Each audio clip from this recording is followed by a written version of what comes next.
First up, the John is the victim, in which she was found playing a clown in a traveling carnival 6 months later, followed by the woman the police refused to find, in which Francesca also has an older male friend Tracy that Mia has problems with. After that, Accidental Espionage, in which the computer can launch the missiles itself if it figures out the right code. And finally, I Killed the F-King Dog 2, in which they immediately begin searching the park for the killer of killers and destroying evidence. Oops. Then I'll tell you if they're true or not. Welcome to That Can't Be True. Today we'll autopsy these crimes. 4 crimes too crazy to be true, and some of them might not be. Your mission, should you choose to accept it, is to tell me if you think each story is true or false in the comments. At the end of the show, I'll reveal the truth. Some elements may be vague. It is intentional, and those details will be cleared up in the reveals.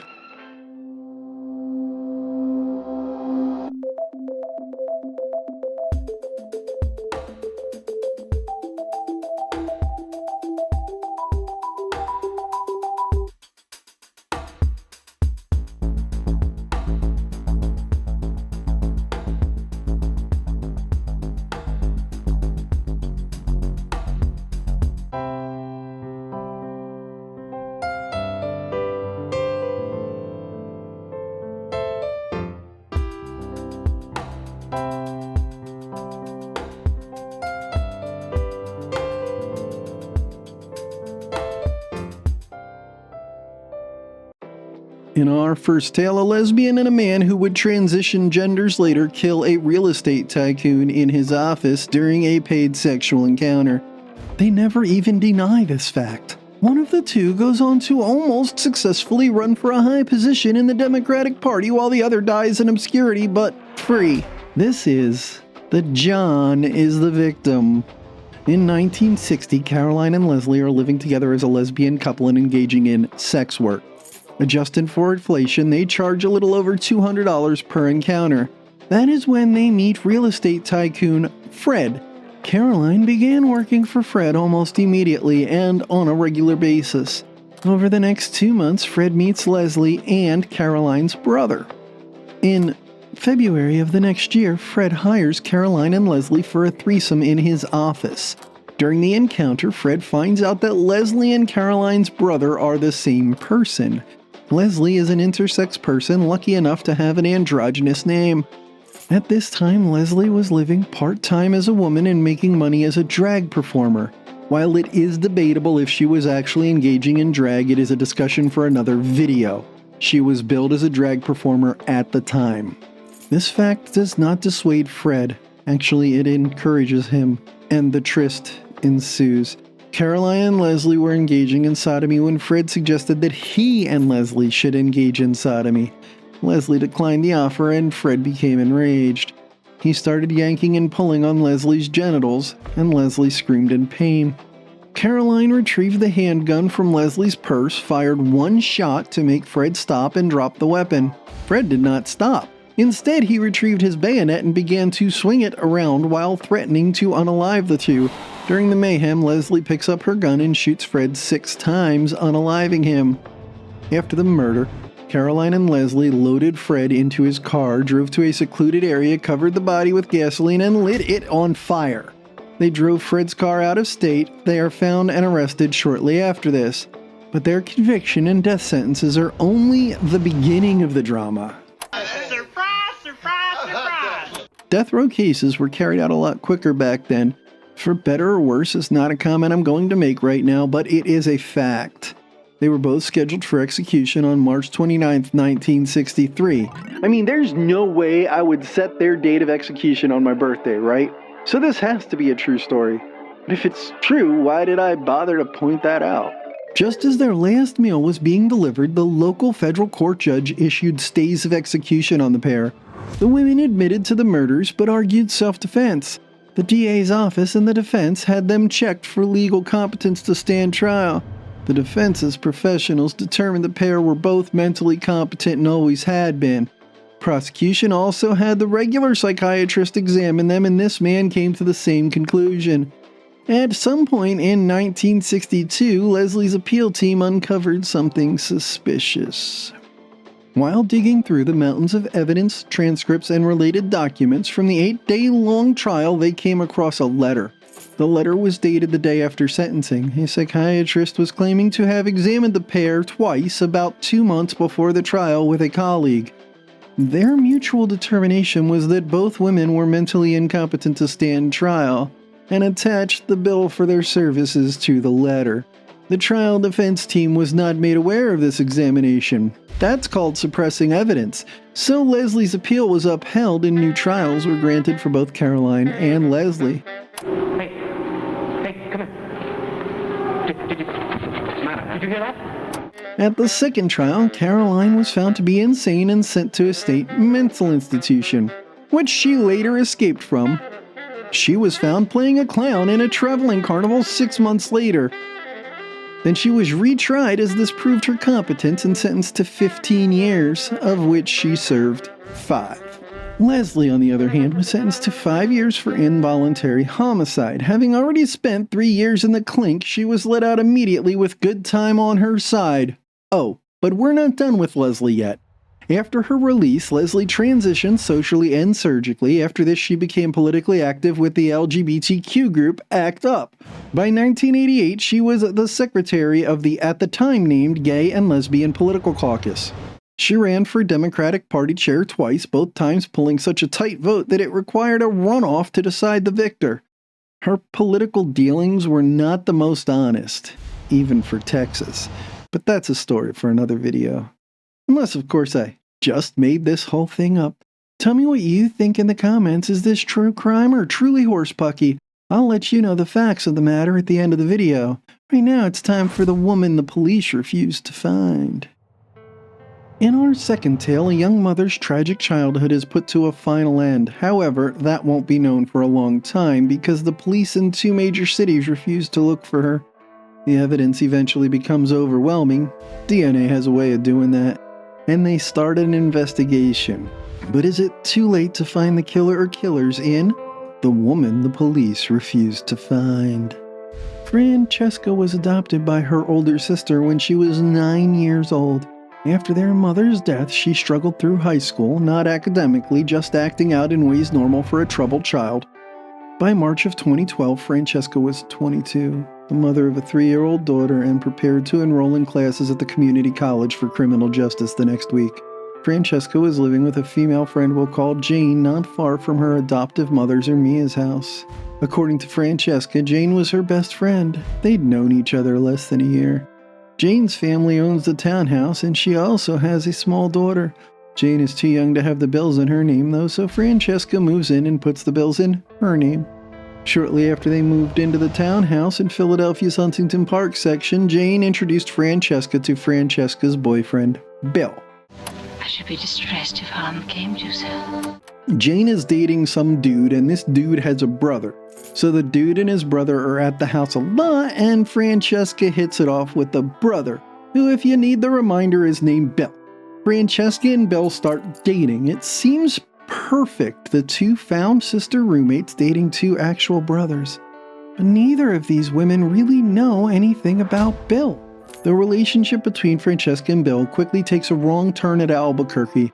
Bill has an extensive transcript from the legal system and a fuse of inverse length. Mia had recently gotten a tax return of about $2,000, which she was keeping in her house in cash. It had disappeared recently. Then Francesca shows up at Mia's with a story about Bill trying to throw her out of the bedroom window and a long scratch on her arm for evidence. Mia did not react well to this situation. Mia encouraged Francesca to leave Bill immediately. The situation was complicated. Francesca was pregnant with Bill's child. Mia plans to attend an important 8-week checkup visit with Francesca on March 20th.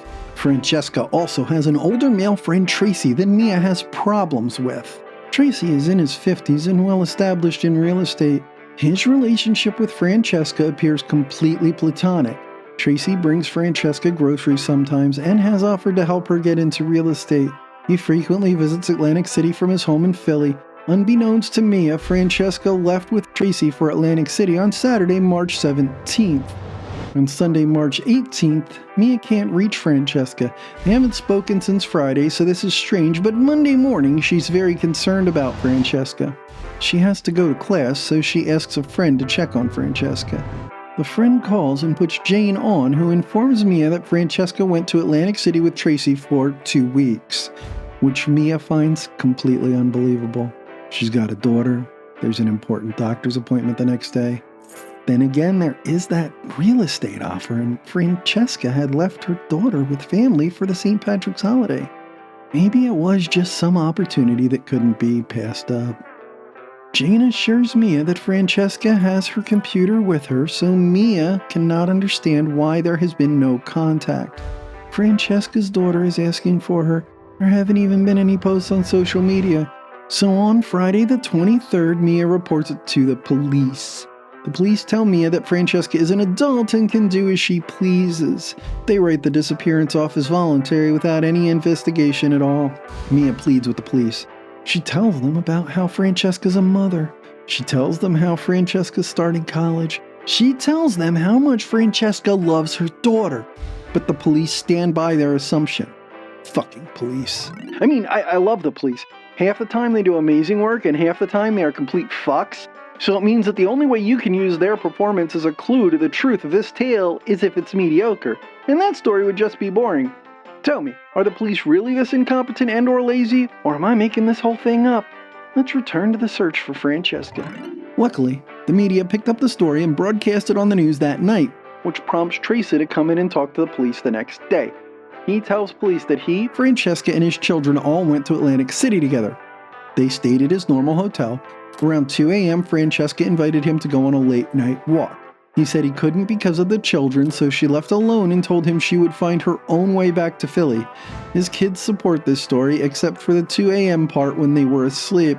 They just say she was there at night and gone in the morning, but he says it was only planned as an overnight trip. His children confirm this.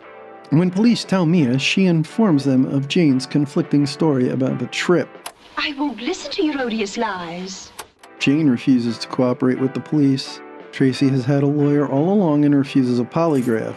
Fucking police refuse to admit that their first assumption was wrong, which at this point is really stupid because they should have just said, "We have confirmation she went missing in Atlantic City, you'll have to talk to them." When Mia did contact the Atlantic City police, they backed the blue in Philly and held the same line. So Mia and other family head to Atlantic City to investigate for themselves. Turns out Francesca and Tracy were at the hotel. The desk clerk remembers Tracy asking to change rooms because it was messy. Also, Francesca and another younger woman approached the front desk and asked if there was a place they could party without ID. Remember, Jane is underage. That's why we're calling her Jane. This is super sus. Remember Bill, Francesca's boyfriend? Well, she's making plans to leave him. Those plans included moving in with Mia. Francesca didn't think that Bill knew, but Jane did. Roommate to roommate's boyfriend, who is Bill's brother, to Bill is a really short grapevine, if you know what I'm saying. So Jane is losing half her bills being paid, and she's still not old enough to put the house in her name. And still, the police do not investigate. Two people, both with means, motive, and opportunity, both not participating in any search activities. A third person with means and opportunity, though I personally don't see a motive, all of whom are not participating in any search or information spreading efforts. And still, no investigation. Francesca's family stays on the case though, constantly Googling for things like body found, remains found, etc. And they find a story. A man was fishing 15 miles from Atlantic City. He cast his line and caught the skeletal remains of a foot inside a sneaker that matched Francesca's. DNA would later confirm everyone's suspicions. So finally, sometime after August 7th, the police start investigating the suspicious death of Francesca. But the remains that were found later were also identified only after Francesca's family found the story of them being found and insisted on testing. Fucking police. Unless, of course, I just made this whole thing up. Tell me what you think in the comments. Is this true crime or truly padonkadonk? I'll let you know the facts of the matter at the end of the video. Right now, it's time for Accidental Espionage. In our third tale of crime, we're going federal. David, a high school student, almost destroys the entire world. Luckily, David and a retired computer genius and pioneer joined forces to avert the catastrophe David and the older man's computer almost created. You won't believe where David ends up in Accidental Espionage. First, some historical context. 1983 was over 40 years ago now, but in personal computer technology, it was the Stone Age. 286 was the hottest processor on the market with a top clock speed of 25 megahertz. For comparison, modern processors clock in at around 3.8 gigahertz, orders of magnitude higher. Back then, most computers didn't even have internal hard drives, but if they did, it was usually less than 10 megabytes. Today, they're measured in terabytes, also orders of magnitude higher. You could connect to another computer by putting your phone's handset into the cradle of a modem and dialing up that other computer. Today, almost all computers, including the one in your pocket, have a direct high-speed internet connection that allows us to stream music in real time while driving down the highway. But it is in this world of archaic 1983 computer technology that this story takes place. Well, at the intersection of that technology and government missile installations. While it was nearing its end, the Cold War was in full swing in 1983. Reagan was still on the mutually assured destruction kick. It is difficult to get exact numbers for nuclear missile silos in the US at that time without high-level government clearance, but it is safe to assume it was in the hundreds and possibly thousands. Each was manned 24/7 by 2 military officers. Their job was to sit there and wait. If an order came across their squawk box, they were to carry it out without delay or question. Launching the missiles required both men to act in tandem. In 1982, the government conducted a test where they ordered all the silos to launch, but the codes provided would not actually launch the missiles. 25% of the people in the launch rooms did not enter the codes they were provided. This prompted the government to replace the people with a nationwide computer network which could launch the missiles directly once the command had been given by the president. Now that you're familiar with our historical context, let's start the story.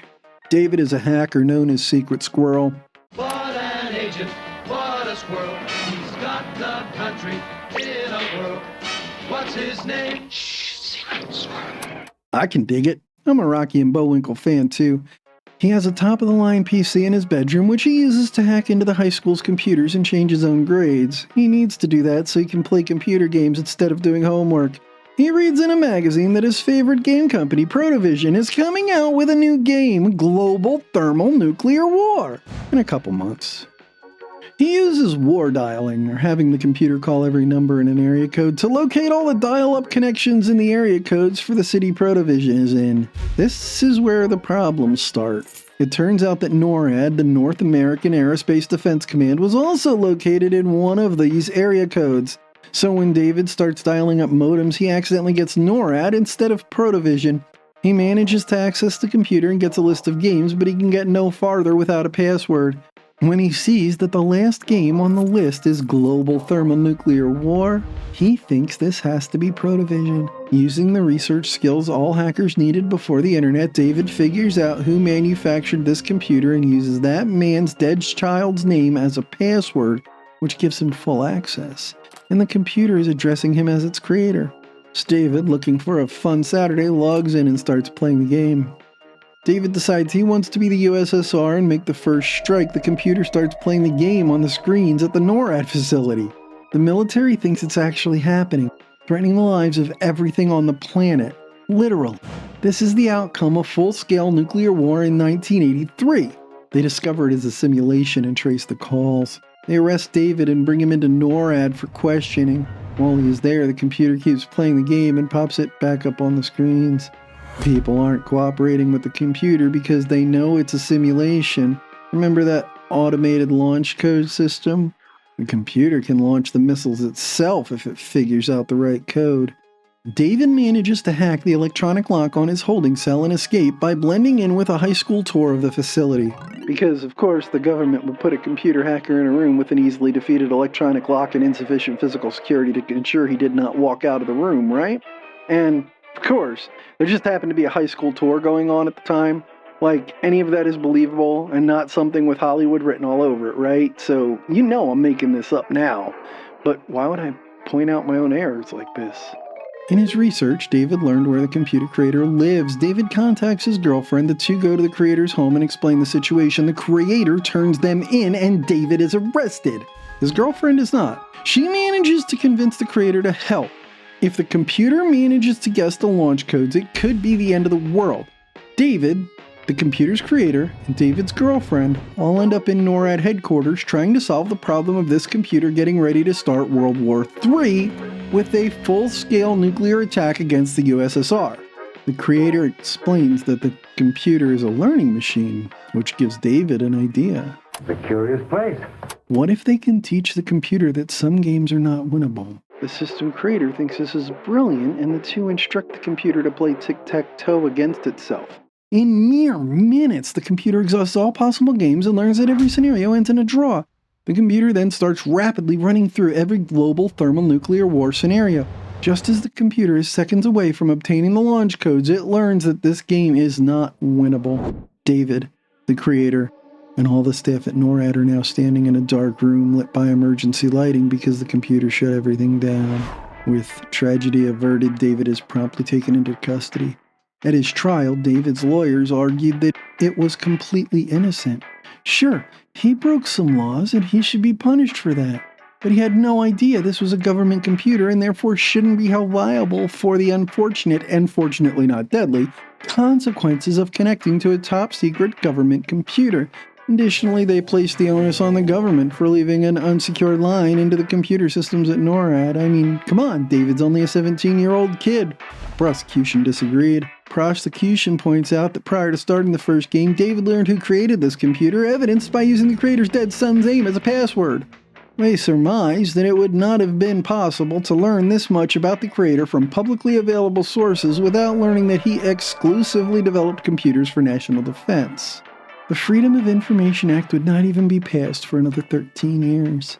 They also pointed out that as the creator had retired years before Protovision existed, he could not possibly have designed their mainframe. The jury believed the prosecution. David was eventually sentenced to 20 years in federal prison, suspended indefinitely upon condition of him maintaining employment in the computer department of the CIA's anti-espionage wing, and not committing any more crimes, which David did. He became one of the founding members of the Office of Homeland Security in 2003. Unless, of course, I just made this whole thing up. Tell me what you think in the comments. Is this true crime or a poorly written computer virus? I'll let you know the facts of the matter at the end of the video. Right now, it's time for They Killed the Fucking Dog Too! A woman and her dog are found murdered at the entrance to a park in the gay section of Atlanta by her partner of 7 years and roommate. It was 2021, so video surveillance should locate the criminal or criminals in short order. Why is this case still open almost 3 years later? This is They Killed the Fucking Dog Too! Katie lived in downtown Atlanta where she found gig work as a musician. She was pretty popular on the local circuit. She lived with her partner, Emma. The two had been together for many years by July 28, 2021, which is where our story starts. If it looks like a duck, swims like a duck, and quacks like a duck. Sometime in the evening or early night hours, Katie took Bowie, the couple's pit bull, for his nighttime walk. When she hadn't returned or responded to text messages and phone calls for several hours, Emma tracked her iPhone using the built-in tracker software. The phone was by a nearby park where they frequently walk Bowie. Emma starts walking towards the park. As Emma approaches, she sees the outlines of a human and a dog near the entrance to the park. She picks up her pace and hurries towards them. She begins to recognize both bodies. It is her partner Katie and their dog Bowie. Failure to respond to Katie's frantic screams informs Emma that Katie and Bowie might not be alive, and she calls 911. What seems like the entire Atlanta police force swarms the scene. They immediately begin searching the park for the killer or killers and destroying evidence. Oops. Over the next few days, the park is combed thoroughly for any evidence the police didn't already destroy. Unfortunately, the 9 security cameras don't work. They need an update the city had not and did not plan on purchasing. They left the cameras up for their deterrence factor, but I guess they didn't take into account the false sense of security factor. Public rallies their support. I just had me that whip. The police release a picture of Katie and Bowie at Pride intersection about halfway between the park and the couple's residence. A $10,000 reward is offered for information leading to an arrest. Approximately 100 people gather in the park for Katie's celebration of life on July 30th. A friend said of Katie, she had her music, Emma, the dogs, and that's all she needed. The DA, sheriff, and FBI are all working together to solve the case, which hadn't turned up any suspects by November 9th. I mean, of course, I'm going to put a hate crime element into a fictional tale. It makes them more engaging for the audience, but if I'm making this up, why would I tell you that? Let's get back to the investigation of Katie's death now. The police also hadn't cleared anyone, and this was beginning to upset Emma. The local community had begun to suspect Emma. Vigilante justice is always dark. There were death threats. Emma bought a gun for personal safety. Emma is quoted as stating, "Somebody called my phone and left a voicemail. That's not okay." The public outrage increased with the autopsy release on November 12th. This report let the public know that Katie had been stabbed over 50 times. 15 of those wounds to her head. The rest spread over her body. The assailants had carved the letters F-A-T on her chest. Major arteries and vital organs were pierced or damaged by the blade. The death is ruled homicide by sharp force injuries. By March 16, 2022, they still hadn't named a suspect in the case, even though they said they were getting close in January. The police chief said they were relying on science and the technology to solve the case. Meanwhile, people who cared were busy with something else. On April 20th, a new bench is installed near the park's entrance. The inscription says Katie with birth and death dates and the caption Student of Life. Bowie's information is listed as well. His caption is Loyal Companion. This was less than a week after Atlanta managed to fix those cameras, and this paragraph brought tears to my eyes when I wrote it. Let's move on to the 1-year anniversary of July 28, 2022. On the anniversary, the deputy chief of police stated, "We feel that we are still in the right area, and we feel like we have active leads." Meanwhile, people who cared were saying other things. Katie's family released a statement that included, "Her senseless death has affected our daily lives in a manner that is hard to describe," and "Thank all of those who have honored and remembered her by keeping her story alive." Emma stated, "Closure is not a possibility here. But what is a possibility is getting a killer off the street." As of July 28, 2023, the 2-year anniversary of the brutal slaying, there are no publicized leads in the case. I guess we'll see in a couple weeks if anything new shows up on the 3-year anniversary. Unless, of course, I just made this whole thing up. Tell me what you think in the comments. Is this true crime or truly dog do? I'll let you know the facts of the matter right fucking now. And finally, here we go. Without further delay, coming up next, the best part of the show. I can't believe it's finally time for the reveals! Alright, let's read those reveals. That John is the victim. This story is completely, totally, without question, absolutely true. Leslie Elaine Perez, birth name Leslie Douglas Ashley, and Caroline Lima murdered real estate tycoon Fred Perez in his office after or during a paid sexual encounter. The details presented are from the only living people in the room at the time, so it's up to you to decide if you believe them or not. They do not dispute that they killed Fred and attempted amateur cremation on his body. It really depends on if you believe that it was self-defense or not. After reading about Leslie's later political shenanigans, I don't think I believe her. The woman police refuse to find. This story is absolutely 100% bona fide, complete and total truth. By the time the police actually investigated anything, all the video footage was gone because most places only maintain it for a week at the most. Wherever the crime scene was, there were months to clean it up. Everyone who might be involved just shut up. So we don't have that. Finally, Mia's pants were found in her bedroom in Philly with her ID in them, but the clerk from the resort identified them as the ones she had on that night. So, if you want to commit murder, I guess just pick someone up in Philly and kill them in AC. You don't even have to hide the body well. A couple months of police incompetence should do the trick for you to get away with it. Next up, Accidental Espionage. The story is completely and totally false. It is the plot from the 1983 movie War Games, written by Lawrence Lasker and Walter F. Parks, directed by John Badham, starring Matthew Broderick and Ali Sheedy, with a guest appearance by John Wood. It was nominated for 4 Oscars. It won several awards from smaller organizations, too. I didn't even change the time period or the characters' names. ChatGPT said the two stories are 80% similar, which doesn't really mean anything since ChatGPT is just an advanced natural language interface text processor. But if you got this one wrong, you need to watch an old movie once in a while. Finally, they killed the fucking dog too! This story is unfortunately completely and totally true. No, I didn't build suspense on that one because this is disgusting. Downtown Atlanta, 2021, and no one has any footage? Nothing from a ring cam? Nothing from a car driving by? Nothing at all that the police can get. Not to mention it was right near Pride intersection, so named because the crosswalks have been painted with the Pride colors. The victim's body is also shamed. And let me remind you that these people's fucking congresswoman is Marjorie Taylor fucking Greene. If they're putting that psycho in federal office, who do you think the sheriffs and DAs are? Yeah, I'm throwing shade and a lot of it. Prove me fucking wrong and find her damn killer. Well, there we go. How did you score on our little guessing fiction from reality? Leave a comment and let me know. On the way down there, why not click a thumb, a sub button, and a bell too. I hope you have a better day than the victims in today's stories. See you next time.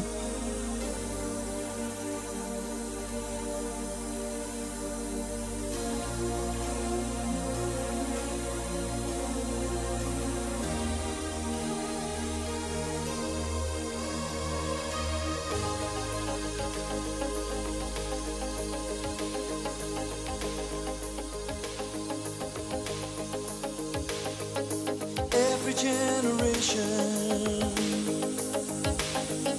blames the one before,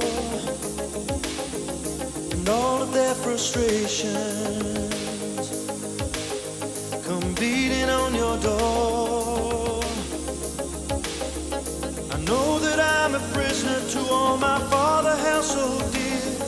I know that I'm a hostage to all his hopes and fears. I just wish I could have told him in the living years.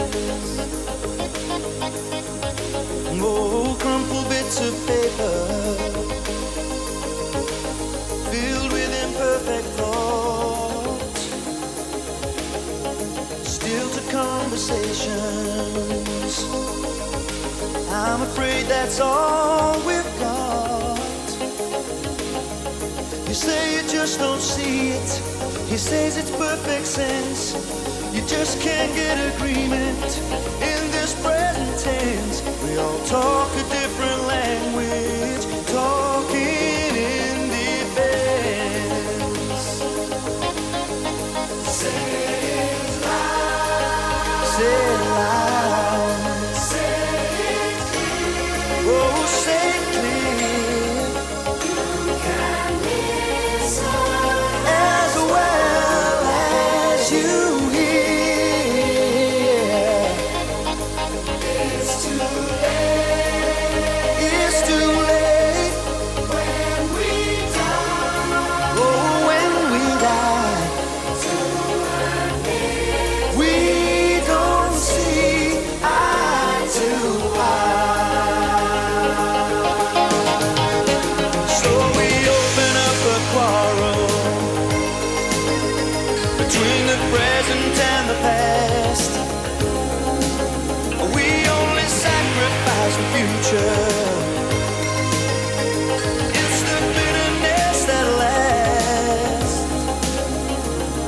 So don't yield to the fortunes you sometimes see as fate. It may have a new perspective on a different day. And if you don't give up and don't give in, you may just be okay. So say it, say it, say it loud. Say it clear. Oh, say it clear. You can listen as well as you hear. Because it's too late.